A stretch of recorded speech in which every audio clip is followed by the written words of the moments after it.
नमस्कार दोस्तों, कैसे हैं आप लोग। स्वागत है आपका एवरेज इंडियन चैनल पे। और आज के इस वीडियो में मैं आपको बताने वाला हूं कि पासपोर्ट में अप्लाई करते टाइम ईसीआर और नॉन ईसीआर कैटेगरीज में क्या डिफरेंस है, आपको किस कैटेगरी में अप्लाई करना चाहिए।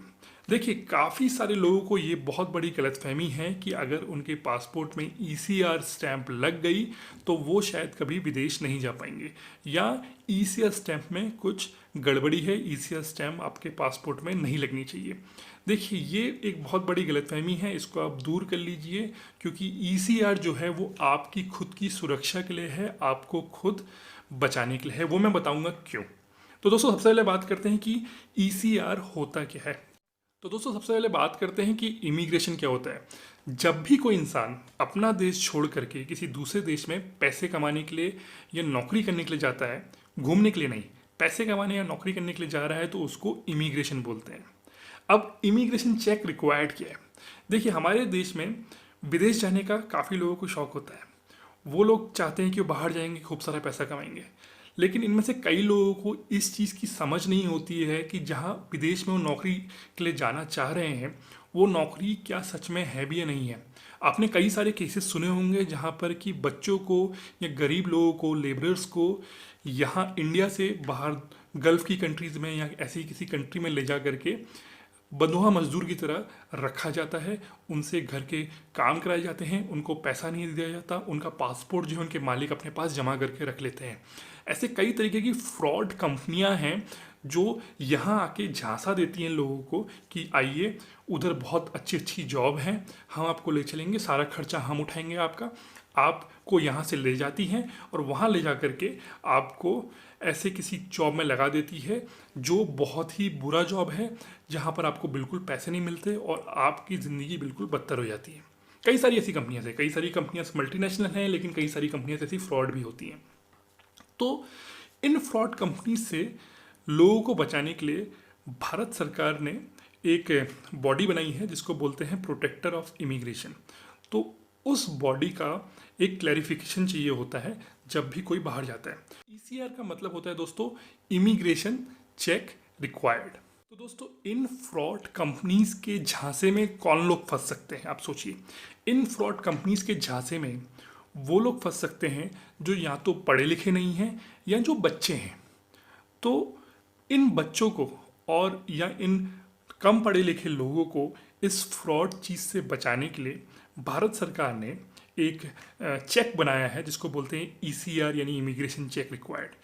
यानी कि भारत सरकार आइडेंटिफाई करती है जो लोग भी पासपोर्ट के लिए अप्लाई कर रहे हैं वो कितने पढ़े लिखे हैं, या वो क्या बच्चे हैं, माइनर हैं। अगर वो बच्चे या माइनर होते हैं तो उनके पासपोर्ट में भारत सरकार एक इमिग्रेशन चेक रिक्वायर्ड का स्टैंप लगा देती है। ठीक है। और जब भी वो लोग विदेश जाने के लिए अप्लाई करते हैं तो उनको एक एडिशनल चेक के थ्रू जाना पड़ता है जिसको बोलते हैं इमिग्रेशन चेक रिक्वायर्ड। ये जो है प्रोटेक्टर ऑफ इमिग्रेशन जो बॉडी है जिसके बारे में मैंने आपको बताया, वो चेक करती है कि आपके पास अगर कोई जॉब का ऑफर है बाहर से तो क्या कंपनी जेन्युइन है या फ्रॉड है।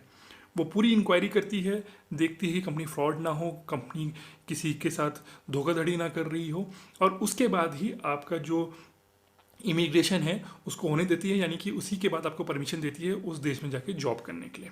बस ये डिफरेंस होता है ईसीआर का और नॉन ईसीआर का। तो अब ईसीआर के लिए गवर्नमेंट को आइडेंटिफाई करना है कि कौन लोग कम पढ़े लिखे हैं, तो उन्होंने एक क्राइटेरिया डाला है कि कम से कम आप 10वीं पास हों, तभी आपको नॉन ईसीआर स्टैंप मिलेगा, वरना आपका इमिग्रेशन चेक करना पड़ेगा। गवर्नमेंट ये सोचेगी कि आप कम पढ़े लिखे हैं, आपको कोई कंपनी धोखा दे करके बाहर ले जा करके आपको परेशान कर सकती है। और इसी तरीके से बच्चों के लिए भी, अगर बच्चे हैं तो वो तो वैसे भी 10वीं पास नहीं है, तो उनको भी कंपनी बाहर ले जा करके परेशान कर सकती है, इसलिए उनके उसमें भी ईसीआर का स्टैंप लगेगा, इमिग्रेशन चेक रिक्वायर्ड का। वहीं अगर आप जो हैं पढ़े लिखे हैं, खुद की आपको समझ है, तो आप जो है नॉन ईसीआर कैटेगरी में आएंगे। और नॉन ईसीआर कैटेगरी में आपको इसमें कुछ भी स्टैंप नहीं लगेगा, आपका पासपोर्ट बिल्कुल खाली होगा, उसमें कोई भी ऐसा स्टैंप नहीं लगा होगा कि इनका इमिग्रेशन चेक करना है। तो दोस्तों, अब बात कर लेते हैं कि ईसीआर स्टैंप आपके पासपोर्ट में लग गया तो आपको क्या नुकसान है।